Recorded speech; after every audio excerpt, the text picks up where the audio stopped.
பழைய நடிகர், சினிமா நடிகர் என்எஸ் கிருஷ்ணன். அவரை பற்றி தெரியுமா உங்களுக்கு? அவர் ஒரு கொலை சம்பந்தமாக கொஞ்ச காலம் ஜெயிலையும் இருந்தார். ஆனால் அவருடைய தர்ம நிலை என்ன தெரியுமா? அவர் கடைசி காலத்தில் உடம்பு சரியில்லாமல் படுத்த படுக்கையில் இருந்தார். மிகவும் வறுமையுற்று இருந்தார். அப்பொழுது அவரை பார்க்க ஒருவன் போயிருந்தார்.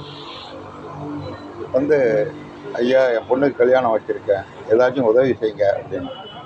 அவரே அந்த நேரம் சாப்பாட்டுக்கே வழி இல்லாமல் இருந்தவர். படுத்த படுக்கையில் கிடந்தார். என்னடா இப்போ வந்து கேட்குறியே, காசே இல்லாத நேரத்தில், என்கிட்ட ஒன்றுமே இல்லைடா அப்படின்ட்டார். கோச்சிக்காரனர் திரும்பி போனான்.